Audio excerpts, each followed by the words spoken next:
আসসালামু আলাইকুম। আজকে আমরা দেখব কমপ্লেক্স অ্যানালাইসিস বই হতে অধ্যায় 1 উদাহরণ 4, যেখানে বলা আছে 2 plus I by 3 minus I whole square জটিল সংখ্যাটির মডুলাস ও আর্গুমেন্ট নির্ণয় করো। এখানে একটি জটিল সংখ্যা দেওয়া আছে। এই জটিল সংখ্যাটির আমাদের মডুলাস এবং আর্গুমেন্ট নির্ণয় করতে হবে। তার আগে প্রথমে আমাদের জানতে হবে আমরা যে কোনো জটিল সংখ্যাকে প্রকাশ করি মূলত এক্স প্লাস আই ওয়াই এই আকারে, যা থাকে z equal X plus I Y. এবং এই জটিল সংখ্যা যদি একটি জটিল সংখ্যা এরকম হয়, তাহলে ওই জটিল সংখ্যার মডুলাসটা হবে root over X square plus Y square, অর্থাৎ বাস্তব অংশের স্কোয়ার প্লাস কাল্পনিক অংশের সাথে যা থাকবে তার স্কোয়ার বর্গ। এবং আমাদের যেই এটা হলো মডুলাস, এবং আর্গুমেন্ট যেটা বলছে আর্গুমেন্ট হবে tan inverse Y by X. এটা হলো আমাদের আর্গুমেন্ট নির্ণয় সূত্র। তাহলে আমরা জটিল সংখ্যার মডুলাস এবং আর্গুমেন্ট বের করার যে সূত্রটি আছে তা আমরা জেনে নিলাম। এখন আমরা যদি প্রশ্নের দিকে তাকাই, তাহলে দেখতে পাচ্ছি এখানে প্রশ্নটি আছে 2 plus I by 3 minus I whole square আকারে। তাহলে আমাদের অবশ্যই মডুলাস এবং আর্গুমেন্ট বের করার জন্য এই জটিল সংখ্যার যে আকারটি আছে আকারের পরিবর্তন করতে হবে। পরিবর্তন করে এই এক্স প্লাস আই ওয়াই এই আকারে নিয়ে যেতে হবে। যদি আমরা এই আকারে নিয়ে যেতে পারি, তাহলে কিন্তু আমাদের সমাধান করা খুবই ইজি হয়ে যাবে। এখন আমরা সমাধানের ধাপগুলোতে চলে যাই। প্রথমে আমরা এই যে জটিল সংখ্যাটি দেওয়া আছে তাকে নিয়ে একটু কাজ করব। তাহলে প্রথমে জটিল সংখ্যাটি লিখে নেই, যা ছিল 2 plus I by 3 minus I whole square. দেখো এই যে হোল স্কোয়ারটা আছে, এই হোল স্কোয়ার 2 প্লাস আইয়ের উপর হোল স্কোয়ার বা 3 মাইনাস আইয়ের উপর হোল স্কোয়ার, দুইটার উপরেই কিন্তু হোল স্কোয়ার আকারে আছে। তাই যে আমরা হোল স্কোয়ারের যে একটি সূত্র আছে যা হলো A plus B whole square, সেটার সূত্র কি A square plus 2ab plus B square. আমরা এই সূত্রটি এখানে প্রয়োগ করব। উপরে হবে এই সূত্রটি, তাহলে হচ্ছে এ স্কোয়ার, এ বলতে 2কে বোঝানো হয়েছে, 2 স্কোয়ার মানে কত 4 plus 2ab 4i plus B square মানে আই স্কোয়ার। ঠিক একইভাবে এ মাইনাস বি হোল স্কোয়ারের সূত্র A square minus 2ab plus B square. আর আমরা সবাই জানি, আশা করি, এই যে আই স্কোয়ার আছে, এই আই স্কোয়ারের মান কিন্তু -1। আই স্কোয়ারের মান কত? -1। দেখো এটা কিন্তু সূত্রটা আমাদের লেখার প্রয়োজন নেই, জাস্ট সমাধান করলে হয়ে যাচ্ছে। আমাদের সূত্রগুলো আমাদের বোঝানোর জন্য জাস্ট পাশে লিখে রাখলাম, যাতে আমাদের পরবর্তী সমস্যার সমাধানে সহজ হয় বা ইজি হয়। তাহলে আই স্কোয়ারের মান -1 এটা আমরা জানি। তাহলে হচ্ছে 4 প্লাস 4y -1, ঠিক একইভাবে 9 মাইনাস 6i -1। এখন আমরা একটু কাজ করে দেব। 4 এর থেকে -1 চলে গেলে থাকছে 3 প্লাস 4y। 9 থেকে 1 চলে গেলে থাকছে 8 মাইনাস 6i। এখন একটু খেয়াল করো, আমাদের যে জটিল সংখ্যা আছে এটা কিন্তু এখনো x প্লাস আই ওয়াই আকারে হয়নি। এটাকে কিন্তু আমরা এখনো ভেঙে x প্লাস আই ওয়াই এই আকারে করতে পারবো না। তাই আমরা কি করব, এখন এটাকে নিচে যে মানটা আছে, অর্থাৎ হরে যে মানটা আছে তার বিপরীত যে জটিল সংখ্যা আছে তা দিয়ে উপর নিচে গুণ করে দিব। বিপরীত বা অনুবন্ধী যে জটিল সংখ্যা আছে, আর অনুবন্ধী জটিল সংখ্যা কিভাবে লিখে এটা আশা করি আমরা জানি। শুধুমাত্র আই যুক্ত অর্থাৎ কাল্পনিক অংশ যেই পার্টটা আছে এর চিহ্নটা পরিবর্তন হয়ে যাবে, প্লাস থাকলে মাইনাস, মাইনাস থাকলে প্লাস হয়ে যাবে। এখন এখানে যেহেতু প্লাস আছে, তাহলে এটা কি অনুবন্ধীটা কি হবে? মাইনাস হবে। তাহলে আমাদের গুণটা হচ্ছে 8। আচ্ছা, এখানে প্রথমে প্লাস দিয়ে ফেলেছি, সমস্যা নেই। প্রথমে যাই দিয়েছি 8 মাইনাস 6i। একটু খেয়াল করো, 8 মাইনাস 6i এর সাথে 8 প্লাস 6i কি করেছি? গুণ করেছি। তাহলে যেহেতু 8 প্লাস 6i গুণ করেছি, তাহলে উপরে আমরা 8 প্লাস 6iটা গুণ করব। তাহলে আমি লিখি 3 প্লাস 4y 8 প্লাস 6iটা আমরা কি করলাম? গুণ করলাম।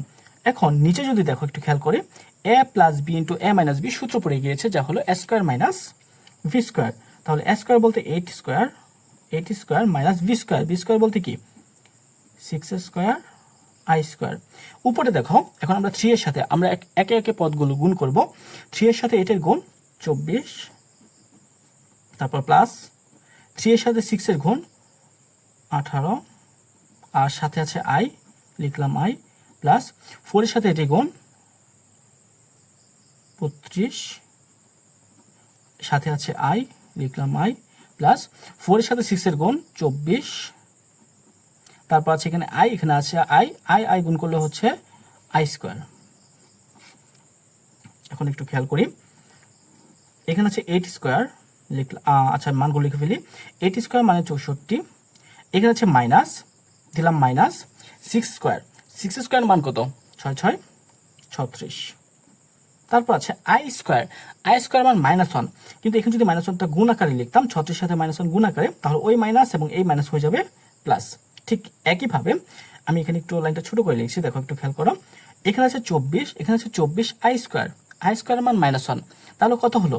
-24, -24 থেকে +24 করে চলে গেল, তাহলে এটা বাদ, তাহলে থাকছে আমাদের 80 আর 32, দুটা যোগ করলে হচ্ছে 50i, 50i ইকুয়াল নিচে হচ্ছে 100 আর উপরে হচ্ছে 50i।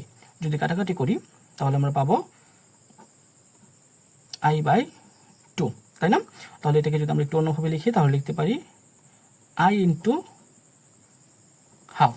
ওকে, এখন দেখো এই যে মানটা আছে এটা কিন্তু আমাদের x প্লাস আই ওয়াই আকারে হয়ে গিয়েছে, কিন্তু তোমাদের মনে প্রশ্ন থাকতে পারে এটা তো শুধু i এর মানটুকু আছে, অর্থাৎ i ইন্টু হাফ, তাহলে এই হাফটাকে যদি আমরা y চিন্তা করি তাহলে দেখো আমরা ভাবতে পারি এটার সাথে এই যে x এর মান 0 আকারে, অর্থাৎ x এর মান যদি 0 চিন্তা করি আমরা, কত x এর মান 0 যদি চিন্তা করি তাহলে কিন্তু এটাকে আমরা কিন্তু এভাবে লিখতে পারি, দেখো তো 0 প্লাস i ইন্টু হাফ, তাহলে x এর মান 0 প্লাস i আর y এর মান কত?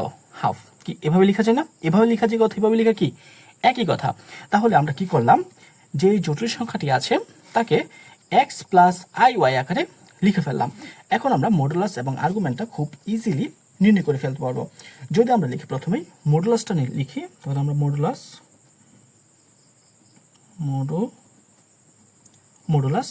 নির্ণয়ের সূত্র কি? Root over X square, X square মানে কত? 0 স্কোয়ার, তাহলে 0 স্কোয়ার দেওয়া মানে কি 0, X square plus Y square মানে কত? হাফ স্কোয়ার, আর হাফ স্কোয়ার মানে 1/4 সমান রুট ওভার 1/4, আর রুট ওভার 1/4 এর মান হবে হাফ। তাহলে এটা আমাদের কি নির্ণয় হলো? মডুলাস নির্ণয় হলো। আর বলেছে আমাদের আর্গুমেন্ট নির্ণয় করতে, তাহলে আমরা আর্গুমেন্টটা নির্ণয় করে ফেলি। তাহলে লিখতে পারি আর্গুমেন্ট সমান, এখন আর্গুমেন্ট নির্ণয়ের সূত্রটা কি ছিল আমরা যদি একটু লিখে দিচ্ছিলাম, যা হলো tan ইনভার্স y/x, তাহলে হচ্ছে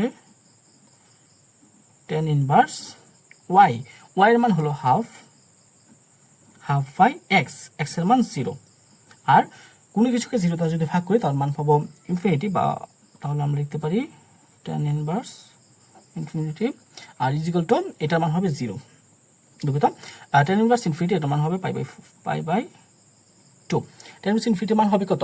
π/2। তাহলে আমরা আর্গুমেন্টটা পেয়ে গেলাম π/2। এখন একটু খেয়াল করো, আমাদের প্রশ্নে কিন্তু শুধুমাত্র আর্গুমেন্ট নির্ণয় করতে বলেছে। এটা কি মুখ্য আর্গুমেন্ট নাকি সাধারণ আর্গুমেন্ট এই ব্যাপারে কিন্তু কিছুই বলেনি। তার মানে আমরা বলতে পারি এই যে যেটা π/2 আকারে বের হয়েছে এটা কিন্তু একটা মুখ্য আর্গুমেন্ট। এখানে আমাদের মুখ্য আর্গুমেন্ট কথা লিখে প্রয়োজন ছিল, তাহলে আমরা লিখতে পারি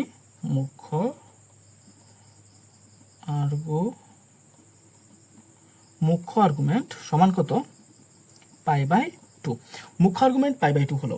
তাহলে আমাদের এখন সাধারণ আর্গুমেন্টটা নির্ণয় করতে হবে। সাধারণ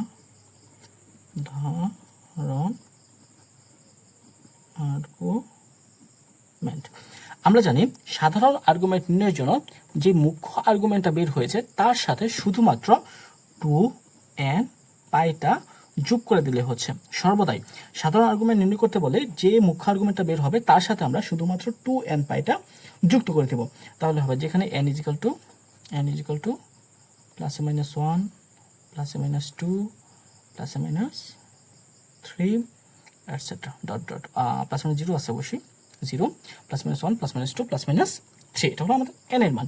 তাহলে আমরা কি নির্ণয় করলাম? মডুলাস আর্গুমেন্ট, দুটো আর্গুমেন্ট নির্ণয় করলাম, এবং আমরা শিখলাম যে জটিল সংখ্যার কিভাবে মডুলাস এবং আর্গুমেন্টগুলো নির্ণয় করতে হয়। ঠিক একই নিয়মে আমরা আরও যে জটিল সংখ্যাগুলো আছে বা এই জটিল সংখ্যাগুলোর মডুলাস এবং আর্গুমেন্টটা নির্ণয় করতে পারবো। বাকিগুলো তোমরা নিজেরা চেষ্টা করবে, তবে যদি কোথাও কোনো সমস্যা হয় বলবে, সমাধান করে দেবে ইনশাআল্লাহ। আর আজকে ক্লাসে এই পর্যন্ত থাক।